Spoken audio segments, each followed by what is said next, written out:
थे, फ्रायड से प्रभावित थे, ल्योतार से प्रभावित थे। यानी कि आप देखेंगे कि साशोट जो एक दार्शनिक है वह एक भाषा वैज्ञानिक है। रोना बार्थ जो है वह फ्रांसीसी साहित्य का सिद्धांतकार है। बार्थ एक संकेत विज्ञानी भी है।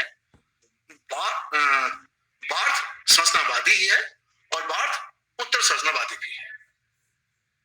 वह कुछ लोगों से प्रभावित है और कुछ लोगों को प्रभावित भी करता है। उसने जूलिया क्रिस्टोवा को बहुत प्रभावित किया, सुसन सोटांग को बहुत प्रभावित किया और फूको को भी। रोना बार्थ क्या कहता है? रोना बार्थ की जो सबसे महत्वपूर्ण स्थापना है वह है पाठ की बहुलार्थता पर बल। पाठ का अर्थ वही नहीं है जिसको कि एक पाठक पढ़ करके ग्रहण करता है। यह पाठ वही नहीं है जिसे लेखक ने रचा है। पाठ का जो अभिग्रहण है वह बहुलार्थता में है, बहुत बहुत अर्थ है। यानी कि अर्थ के एकत्व और हर प्रकार के एकत्व के विरुद्ध है रोना बार्थ। वो किसी एकत्व के सिद्धांत को नहीं मानता और हर प्रकार के एकत्व का विरोध करता है। रोना बार्थ कहता है कि जो साहित्य में जो अर्थोत्पत्ति है, जो सिग्निफिकेंस है, उस सिग्निफिकेंस का संदेश है। साहित्य सिग्निफिकेंस है, सिग्निफिकेंस है, अर्थ नहीं है। केवल अर्थ नहीं है बल्कि उसका एक सिग्निफिकेंस है, यानी कि उसकी एक अर्थोत्पत्ति की प्रक्रिया है। बार्थ का जो तात्पर्य है वह उस प्रक्रिया पर है जो नानाविध अर्थ उत्पन्न करता है, जो कई अर्थ उत्पन्न करता है। उस प्रक्रिया पर रोना बार्थ का जोर है। वह किसी एक निर्धारित अर्थ पर अपना विश्लेषण नहीं करता है। वह निर्धारित अर्थ को मानता भी नहीं, कहता भी नहीं भी है कि इसका कोई निर्धारित अर्थ भी हो सकता है। इसलिए वह नानाविध अर्थ की प्रक्रिया पर रोना बार्थ का विश्लेषण है और इसलिए वह कहता है कि संकेतित और संकेतक दोनों जो है वह अलग अलग यूनिट नहीं है बल्कि दोनों एक सहभागी की प्रक्रिया में है। इसलिए रोना बार्थ के बारे में आपको जानते हुए पढ़ते हुए एक बात जो सबसे महत्वपूर्ण जाननी चाहिए वह उसकी आत्मकथा के बारे में। रोना बार्थ ने एक आत्मकथा लिखी जिसका शीर्षक आप में से अधिकांश लोग जानते होंगे। आत्मकथा में उसने कहा, रोना बार्थ बाय रोना बार्थ, ये उनका आत्मकथा का शीर्षक है। रोना बार्थ बाय रोना बार्थ, ये 1975 में किताब प्रकाशित हुई। उसने इसमें इस बात को उसने रेखांकित किया कि उसने कहा कि मैं अपनी किसी भी छवि को सहन नहीं कर सकता। इसको आप समझिए उनके सिद्धांत से। एक अर्थ को मैं ग्रहण नहीं कर सकता, बहुलार्थ ग्रहण कर सकता।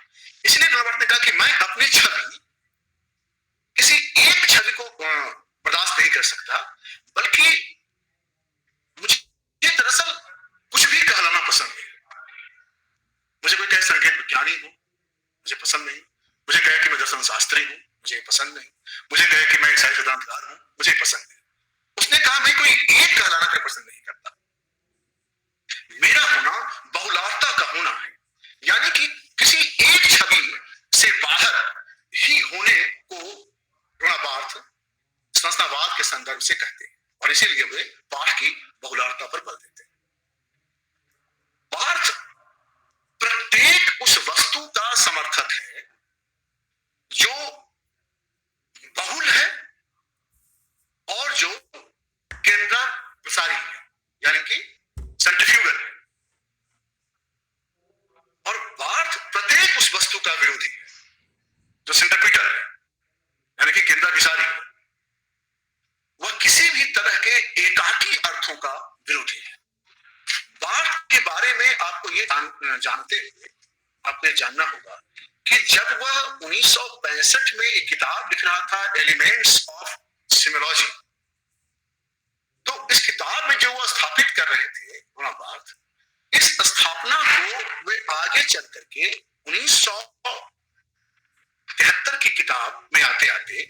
प्लेजर ऑफ द टेक्स्ट, उसमें आते आते अपनी बात को बदल देते हैं। जैसा कि मैंने पहले कहा कि बार्थ प्रत्येक उस वस्तु का समर्थक था जो बहुल है और केंद्रा प्रसारी है। बार्थ अपनी किताब जो 1965 में लिखी एलिमेंट्स ऑफ सेमियोलॉजी, उसमें बात कहता है कि संरचनावादी पद्धति से मानवीय संस्कृति के समस्त संकेत तंत्रों को समझा जा सकता है, लेकिन यह बार्थ की आरंभिक दौर का चिंतन है। बाद में वह साहित्य की ओर लौटते हैं और उत्तर संरचनावाद के बारे में बात करते हैं, यानी अपनी उस बात को पलटते हैं जिसमें यह होता कहते हैं कि संकेत तंत्रों को मानवीय संस्कृति के समस्त अवयवों को आप उन संकेत तंत्रों से समझ सकते हैं। उन्होंने बाद में इसको तोड़ा अपने साहित्यिक विश्लेषणों में। बार्थ की जो पहली कृति 1953 में आई, वह आई राइटिंग डिग्रीजी। यह किताब फ्रांसीसी साहित्य का इतिहास है, लेकिन विशेषतः उल्लेख करने की बात इसमें यह है कि यह मार्क्सवादी दार्शनिक पद्धति के आधार पर किताब लिखी गई थी, इसलिए उस दौरान 1953 में यह किताब बहुत चर्चित नहीं, लेकिन बहुत चर्चित तो नहीं, लेकिन बार्थ की एक स्थापना बहुत महत्वपूर्ण रूप से हमारे सामने उस समय आई, और वह यह आई कि रोना बार्थ ने यह कहा कि सांस्थानिक आलोचकों के बारे में बात करते हुए उन्होंने कहा कि सांस्थानिक जो आलोचक है उनकी बुद्धि छोटी और दृष्टि संकुचित होती है। वे भागीदारी के लिए निरंकुशता को छिन्न भिन्न करना आवश्यक मानते हैं। कहते हैं जो सांस्थानिक दृष्टि है वह किसी भी विचार सरणी को बड़े पैमाने पर चक्रबंदी के गिरफ्त में रखती है, इसलिए इसमें तोड़फोड़ बहुत जरूरी है, और इसलिए वो सांस्थानिक आलोचकों का विरोध करते हैं। इसलिए संरचनावाद की जो सांस्थानिक विश्लेषण है उस आधार पर वो उसका विरोध करते हैं। साथ में वह यह भी कहते हैं कि यह जो पारंपरिक सांस्थानिक चिंतन पद्धति है, उस सांस्थानिक चिंतन पद्धति में एक खास तरह की बुर्जुआजी विचार उत्पन्न ले लिया है। इस जो बुर्जुआजी विचार पद्धति है जो सांस्थानिक और पारंपरिक संस्थाओं से निकल करके आती है, उसके विरुद्ध एक बौद्धिक स्वतंत्रता की वो घोषणा करते हैं कि अगर संस्थावाद से बाहर निकलते हुए उत्तर संस्थाओं की तरफ जाना है तो हमें इन संस्थावाद की जो सांस्थानिक चक्रबंदी गिरोहबंदी है उसको तोड़ करके हमें एक बौद्धिक स्वतंत्रता की तरफ जाना है। और इस क्रम में उनकी किताब the pleasure of the text जो 1973 में प्रकाशित होती है, उसमें वो कहते हैं कि जो पाठ है, जो टेक्स्ट है और जो उसकी पढ़त है, जो हम पढ़ते हैं, तो पाठ की पढ़त से होने वाली जो आनंद की उपलब्धि है और जो उसका आस्वादन है, उसके आस्वादन और जो आनंद की उपलब्धि है उसको थ्योराइज कैसे किया जाए, the pleasure of the text में वह इसकी बात करते हैं। इस बात को फिर से मैं दोहराता हूं कि पाठ मतलब टेक्स्ट, पाठ को पढ़ते हुए जो हमें आनंद प्राप्त हो रहा है या जो हमें उसको पढ़ते जो आस्वाद मिल रहा है, उसका एक सैद्धांतिक पक्ष है। और सैद्धांतिक पक्ष के बारे में बात करते हुए अपनी इस किताब में वह कहते हैं कि दरअसल किसी टेक्स्ट का जो पाठ है वह टेक्स्ट की देह से पढ़त की देह का एक संवाद है, यानी कि किताब की देह और मनुष्य की जो देह है, यह दोनों की देह का एक संवाद है, और इसी संवाद से प्लेजर यानी आनंद की उपलब्धि होती है। और अर्थ ग्रहण करने की प्रक्रिया कि टेक्स्ट की देह और मनुष्य की देह के संवाद से उत्पन्न होती है।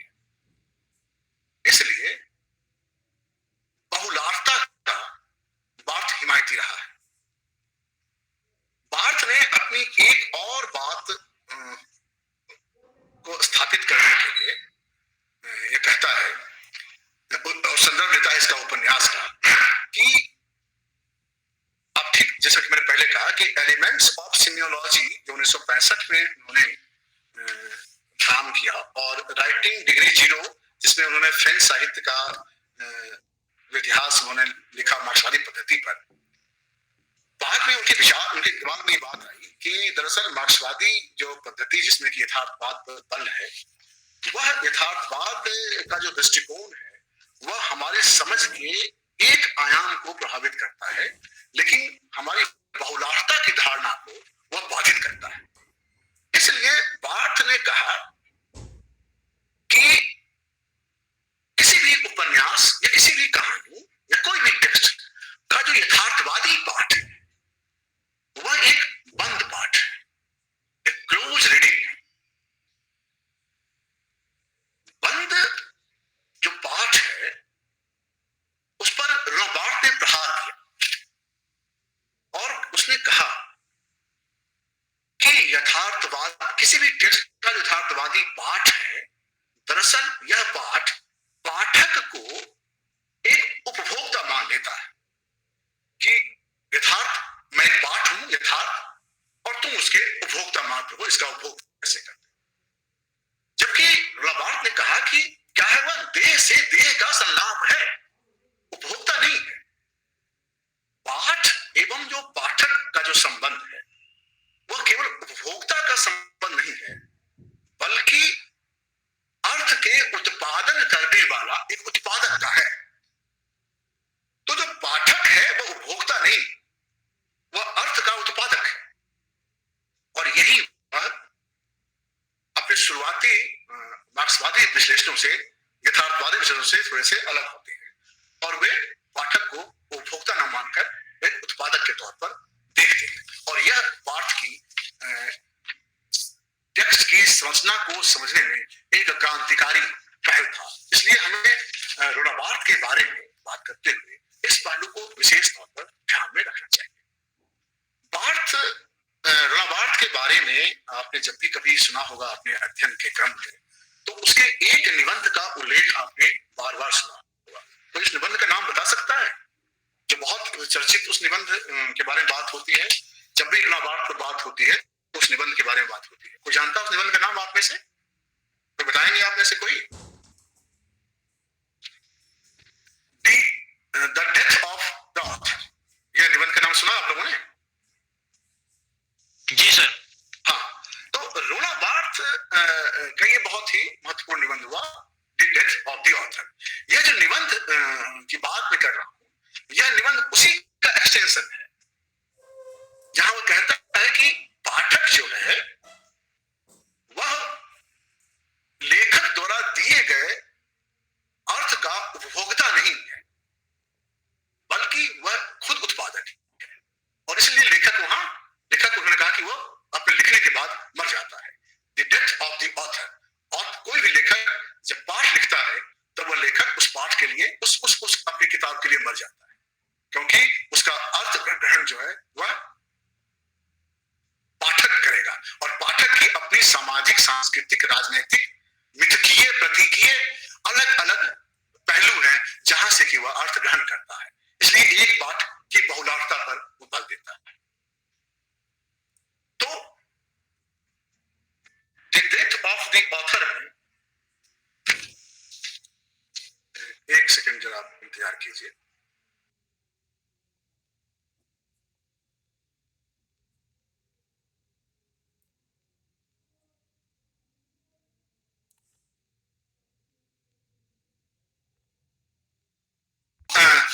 इसलिए लेखक की मृत्यु उसके टेक्स्ट लिखने के साथ ही हो जाती है। जब बात कह रहा था तो उसका तात्पर्य यही था कि आप पाठक को स्वतंत्र छोड़िए, उसको अपने यथार्थ वर्णनों में उस पाठ के अर्थ को समझने के लिए बाध्य मत कीजिए।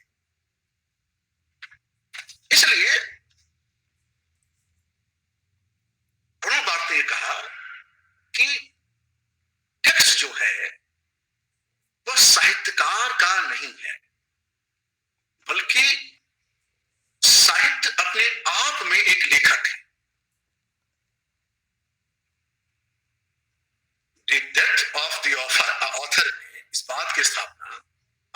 इस बात को कि साहित्य यानी कि टेक्स्ट स्वयं में एक राइटर है।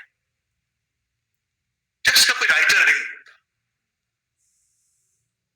वो टेक्स्ट खुद में एक राइटर है। इसलिए उसका जो अर्थ ग्रहण होगा वह पाठक एक उपभोक्ता के तौर पर नहीं बल्कि एक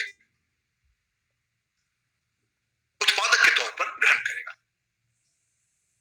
उसने कहा कि कोई भी न केवल पाठ, न केवल किताब, न केवल कोई पुस्तक, बल्कि कोई भी कलाकृति अपने सांस्कृतिक तंत्र और साहित्यिक तंत्र से आज तक न बाहर कभी लिखा गया न लिखा जा सकता है। कोई चित्र हो, कोई भी स्थापत्य हो, कोई भी टेक्स्ट हो, कोई भी कलाकृति, वह उसका एक तंत्र है। उस तंत्र के बाहर कभी लिखा जा ही नहीं सकता। जब उस तंत्र के बाहर लिखा नहीं जाएगा तो इसका मतलब कि हर टेक्स्ट की या हर कलाकृति की अपनी एक स्वायत्तता है और वह किसी भी तरह के लेखक से या किसी भी तरह के रचयिता से, कहना चाहिए रचयिता से, वह अपना एक अलग अस्तित्व रखता है। इसीलिए बार्थ न्यू क्रिटिसिज्म की स्थापनाओं का सबसे बड़ा आलोचक है, क्योंकि नई समीक्षा न्यू क्रिटिसिज्म इस बात को मानती थी कि बहस वही है जो मुद्रित है, जो लिखी गई है। बहस के खेल में वही हो सकता है। रोना बार्थ इस बात को काटता है और कहता है भी पूरा का पूरा जो तंत्र है, सांस्कृतिक तंत्र और साहित्य, वह तंत्र, इस पूरे तंत्र के भीतर ही सब कुछ है। केवल मुद्रित ही नहीं है बल्कि मुद्रित से बाहर भी पूरा तंत्र काम करता है। इसलिए बार्थ का आग्रह यह रहा कि जो हर पेज में मुद्रित शब्द है उसकी प्रक्रिया, उसके अर्थ ग्रहण की जो प्रक्रिया है मुद्रित शब्द से, वह उससे जो अर्थ हम ग्रहण करते हैं वह किसी मुद्रित शब्दों के अर्थ के माध्यम से ही नहीं ग्रहण करते। यानी कि प्रक्रिया कोई शून्य से नहीं आती। पाठक लिखे हुए से जो अर्थ ग्रहण कर रहा है वह सिर्फ लिखे हुए से अर्थ ग्रहण नहीं कर रहा है। उसकी अर्थ की जो प्रक्रिया है वह लिखे हुए के आधार पर नहीं है, बल्कि उसका अपना जो एक बोध है, जो अपनी उसकी जो पढ़त की प्रक्रिया है, उस पढ़त की पूरी प्रक्रिया से आता है। और यह एक बहुस्तरीय ढांचा है। और इस दौरान आपका आर्थिक, आपका सामाजिक, आपका सौंदर्य परक और आपका राजनीतिक दृष्टिकोण, ये सारे दृष्टिकोण उसको प्रभावित करते हैं। इसलिए टेक्स्ट के पास जाने का जो रास्ता है वह रास्ता कोई एक नहीं है बल्कि वह रास्ता कई है। इसलिए जब किसी टेक्स्ट के बारे में कोई बात होती है, कोई बात हम करते हैं, तो हम ये कहते हैं कि दरअसल कोई भी टेक्स्ट के पास कोई पाठक या कोई आलोचक अगर जाता है तो वह केवल उसके पास तमाशाई बनकर नहीं जाता है, बल्कि वह उसके पास एक उत्पादक बनकर के जाता है। इसलिए उस टेक्स्ट की जो यत्ता है वह अपने लेखक से अलग हो जाती है। एक बात रोना बार्थ के बारे में मैं और करके अपनी बात रोना बार्थ में खत्म करूंगा। रोना बार्थ ने इसी अर्थ की ग्रहण करने की प्रक्रिया को कहा कि फ्रॉम वर्ड टू टेक्स्ट, शब्द के माध्यम से हम पाठ के भीतर तो जाते हैं। यह उसकी नई स्थापना थी कि फ्रॉम वर्ड टू टेक्स्ट, तो उस शब्द के माध्यम से हम उस पाठ की तरफ जाते हैं। तो दरअसल शब्दों का अपना एक समुच्चय होता है और उस समुच्चय के माध्यम से ही उसके अर्थ ग्रहण होते हैं। इसलिए जो टेक्स्ट है वह शब्दों का एक समुच्चय तो है, लेकिन वह अपने अर्थगत जो प्रक्रिया है वह उस प्रक्रिया में शब्द अपनी जो पहचान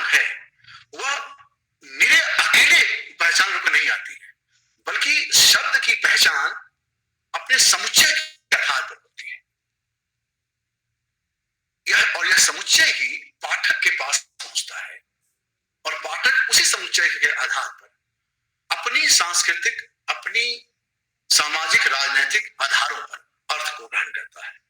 यानी कि पाठ का जो अर्थ बाहुल्य है वह अपने संदर्भ परखता के साथ ही, अपनी लाक्षणिक प्रयोग के साथ ही, अपने शब्द की मैत्री के साथ ही वह सामने आती है। इसलिए रोना बार्थ अपनी इस स्थापना को अंतरपाठ कह के संबोधित करता है और इसे कहता है वह इंटरटेक्स्ट। इसकी बात मैं पहले भी कर चुका हूं, यानी कि जिसमें इस इंटरटेक्स्ट में कोई भी पाठ स्थिर नहीं है, बल्कि उसमें पाठ स्थिर तो है, पाठ स्थिर है, लेकिन वो पाठ स्थिर नहीं है। रोना बार्थ पर मैं बात अपनी यहीं पर खत्म करता हूं। रोना बार्थ के बारे में कोई अगर जिज्ञासा हो या कोई बात अगर समझ में ना आई हो, इसमें जो लाक्षणिक अर्थ के माध्यम से उनके समन्वित जो टेक्स्ट होता है उसके माध्यम से अर्थ निकलता है, ना कि केवल शब्दों के माध्यम से। तो अगर जो अनुदित रचना है उसका क्या महत्व है संरचनावाद की दृष्टि से? अनुदित जो रचना है तो देखिए, टेक्स्ट मूल हो या अनुदित,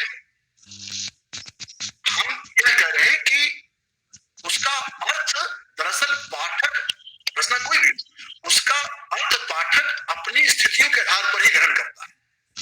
इसमें क्या फिक्र नहीं है कि अनुवादित कृति से अर्थ ग्रहण करने की प्रक्रिया अलग होगी और जो मूल ग्रंथ होगा उससे अर्थ ग्रहण करने की प्रक्रिया अलग होगी। अर्थ ग्रहण करने की प्रक्रिया तो एक ही होगी, चाहे वह अनुवाद के माध्यम से हो या वह मूल टेक्स्ट के माध्यम से हो।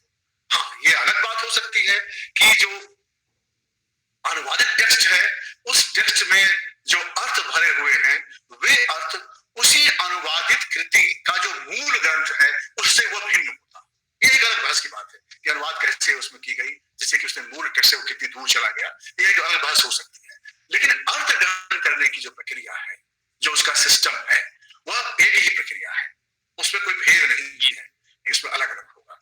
ठीक है ना जी सर, जैसे ऐसा है तो जैसे मान लीजिए हिंदी भाषा का वाक्य है कि राम ने रावण की सहायता की, तो अब इसको हिंदी भाषा में समझेंगे तो राम और रावण में एक अर्थ आरोपित है पहले से ही, जो कि मर्यादा पुरुषोत्तम है, और दूसरा जो है वो लंका का राजा है, यही तो है, उसमें ये आरोपित अर्थ है।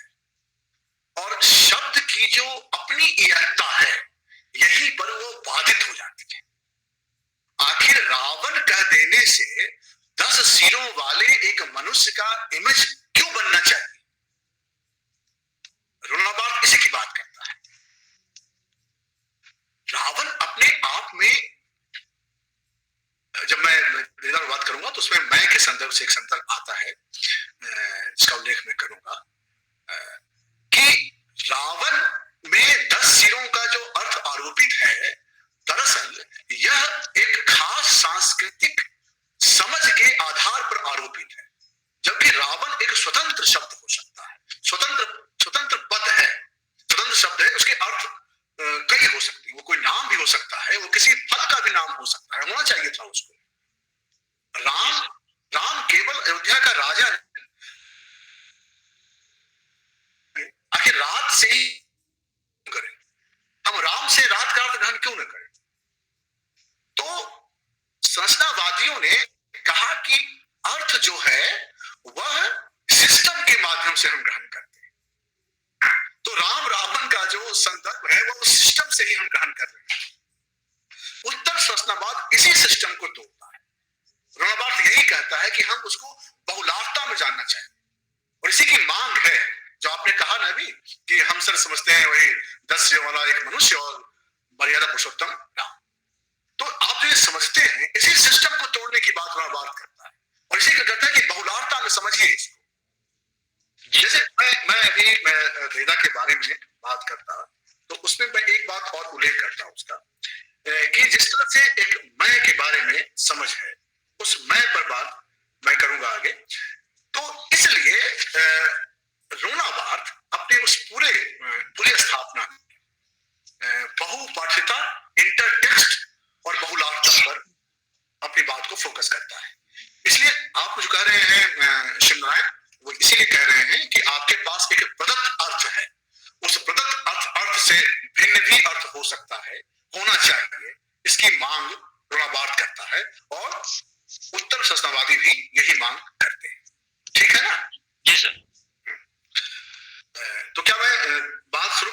पर कहा कि रोलावार्थ की मत से